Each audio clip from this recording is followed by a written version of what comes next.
Hello, ninth standard. How are you all? We have been studying the life processes in living organism, and I think up to transpiration pool, our chapter is over. Now we do continue this transpiration pool. Previously, you have performed the activity of observing a branch of covered in a plastic bag. What did you observe in that cavity?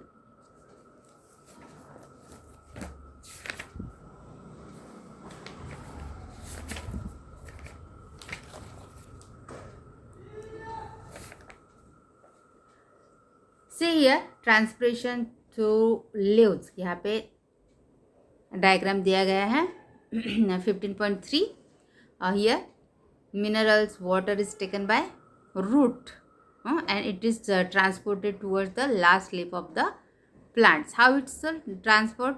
When that cells become turgid, it forward it's in next cells, right? It's maybe water, it's maybe mineral, right? So here sugar plant is and water. If you see here, then transpiration through the leaves structure is given here. Leaf structure is given here. Thin layer, tissues, guard cells, stomatal opening and water. Stomata पता है आपको? Stomata is the opening. It's a tiny opening in a leaves which is semi permeable. जो चाहिए वही अंदर आएगा, जो नहीं चाहिए वो नहीं आएगा. And it is use for transpiration osmosis. अगर इसमें ज़्यादा कुछ है तो वो बाहर आ जाता है transport. Plants give out water to perform from the vapor through the stomata on their leaves.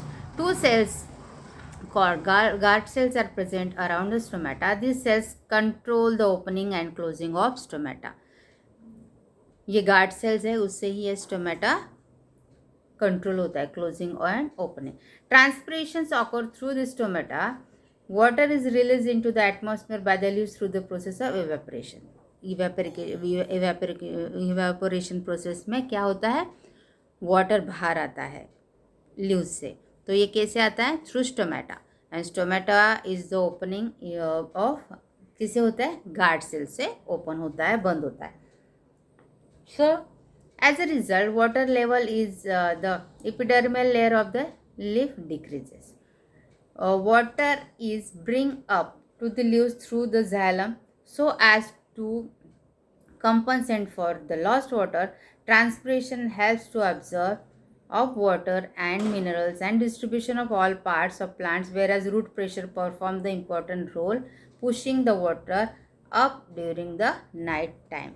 ते water cell pressure, root pressure बनता है, सेल्स टर्जिट बनती है, तभी वो ऊपर ऊपर ऊपर ट्रांसफ़र होता है. तो ट्रांसपिरेशन से वाटर लॉस होता है, इवेपोरेशन होता है, तो उसमें से वाटर निकलता है, स्टोमेटल सेल बाहर निकलते हैं वाटर. तो ये लॉस ऑफ वाटर कैसे फुलफिल किया जाता है? फिर से the water is taken by roots and it's a insert by xylem, अंदर की तरफ आ जाता है और रूट प्रेशर से ऊपर ऊपर होता है, लास्ट के सेल तक पहुंचता है at night time. The oak trees release about 150,000 liter of water into the air by the process of transpiration in 1 year, whereas the maize crop in area of 1 acre gives about 11,400 to 15,200 litres water per day. इतना evaporation होता है मेज plant में. और oak tree देखो कितना देता है एक साल में? 1,50,000, right. Transpiration of food and other substances in plants. अभी ट्रांसपिरेशन फूड का कैसे होता है? वाटर का हमने देख लिया, अभी फूड का कैसे होता है देखेंगे. The food produce in leaves is transported in each cell in the plant body.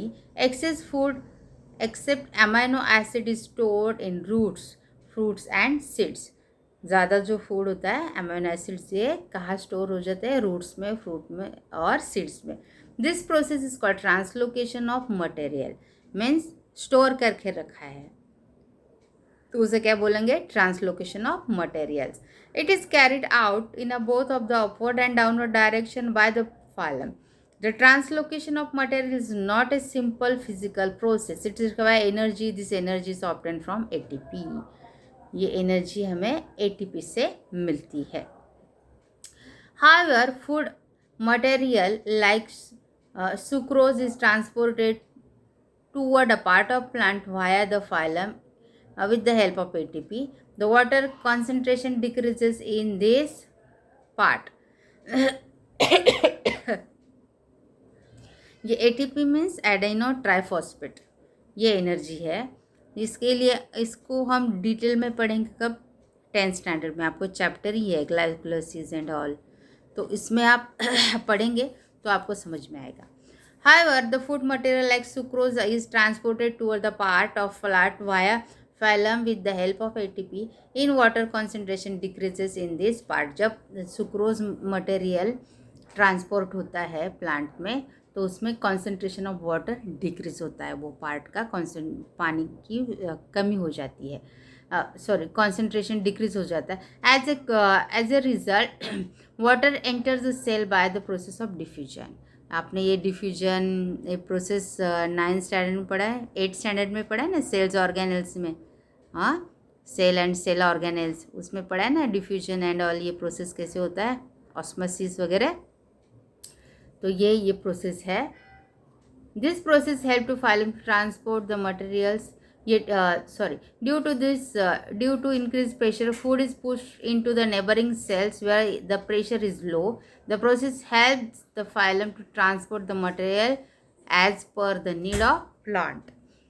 During flowering season, the sugar stored in the roots or stem is transported toward the flower buds to make them open and blossom.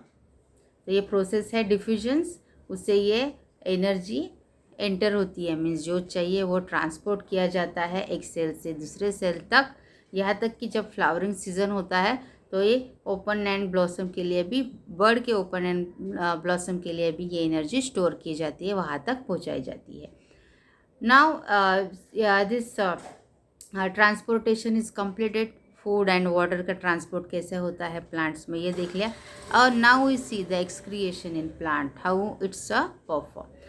At least a small quantity of garbage or waste is produced every day in each house. What will happen if you keep the garbage for many days in your house? ये तो सबको पता है, घर में garbage तो बनता ही बनता है, लेकिन आप उसे बहुत सारे दिन तक घर में रखोगे तो क्या होगा, ऑटोमेटिकली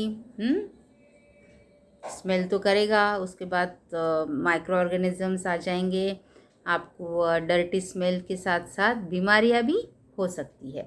तो इसके लिए हमको ये हार्मफुल मटेरियल घर से निकालना ही पड़ता है ना, garbage regularly we do practice no. Many harmful and waste substances like urea, uric acid, ammonia, etc. produced in the living organism. Living organism में भी ये harmful substances तैयार होते हैं. If this substance accumulate in the body or retain in a body for a long, it can lead to a serious harm or even death. अगर ये बहुत वक्त तक हमारे शरीर में रहे तो इससे डेथ भी हो सकती है. Hence, it is necessary to remove such harmful and waste substance from the body. Different organisms have different methods of doing the removal of waste and harmful substances from the body is called excretion. The unicellular means removal of waste substance is called excretion, and this excretion is performed in animal as well as in a plant also. This is the elimination of waste substances from your body. Removal of waste or harmful substances from the body is called excretion. In unicellular organism, waste material are directly eliminated across the cell surface, whereas the process of excretion is multicellular organism is complex. Multicellular organism में ये बहुत complex होती है, unicellular single cell में ये बहुत ही आसान होती है. Now we see here excretion in plant. आपने देखा है ना, कभी पत्ते झड़ते हैं, कभी देखा है आपने, टहनियाँ गिर के नीचे टूट के पड़ती है, और गम देखा है ना, गम कैसे निकलता है, डिंक बोलते हैं मराठी में, वो भी आपने देखा होगा, वो खाते हैं ना, हम लोग खाते हैं ना, वो बहुत ही पौष्टिक होता है. तो ये क्या है, ये फॉर्म है एक्सक्रिएशन के, जिसके वजह से ये अनवांटेड जो है वो नीचे गिर जाता है, आ जाता है बाहर प्लांट से. Leaves of plants fall of in particular season. Fruit flowers fall of after the certain period of time. Fruits अगर आप तोड़ोगे नहीं तो भी वो गिर जाएंगे अपने आप, फ्लावर भी आप तोड़ोगी नहीं तो भी वो नीचे गिर ही जाएंगे. Substance like resins, gums are given out of the plants body, जो हमारे लिए यूजफुल है. तो ये प्लांट बॉडी से बाहर आता है. Excretion is a simpler process in plants and animals. There is no special organ or a system for the excretion in plant. Gaseous substances are given out by the diffusion. Diffusion से gaseous substance जो harmful है वो given out कर देते हैं. It's a simple in this plant.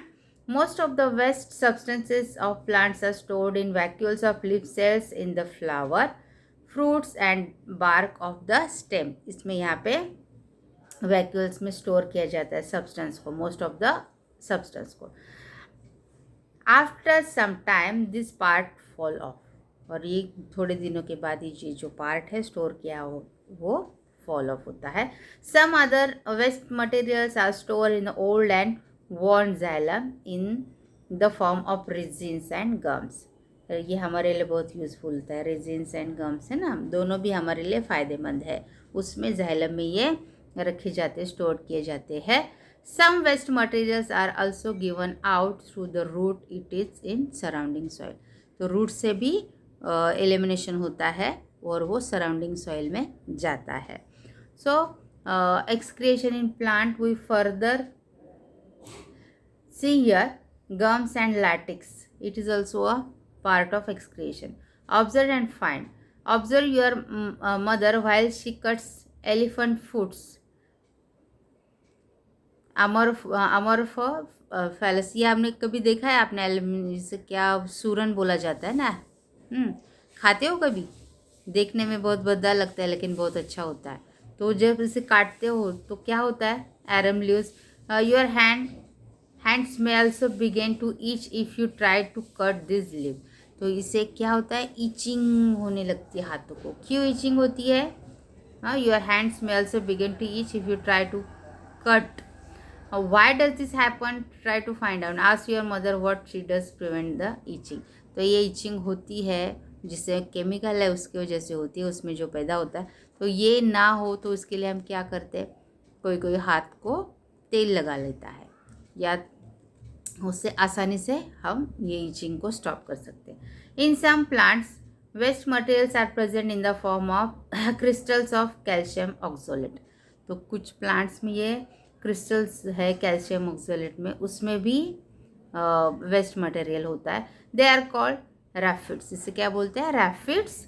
As they are needle shape. ये कैसे होते हैं? नीडल शेप होते हैं. They prickle and cause irritation of the skin. ये प्रिकल में चुभते भी है और चुभने की वजह से इरिटेशन होता है, खुजली होती है, हमको इरिटेशन होता है. सम ये क्या होता है? Calcium oxalate, crystals of calcium oxalate. Some waste materials of plants are useful to humans, from example gum, resin, latex for rubber. ये जो है ये यूज़फुल है. रबर तो कितना हमको ज़रूरी है ना आजकल के लाइफ के लिए. ये भी यूज़फुल है, गम भी यूज़फुल है, रेजिन भी यूज़फुल है. This is the excretion in plant. We do continue excretion in human beings in our next period. Your homework is write down short note on excretion in plants. Till then, goodbye.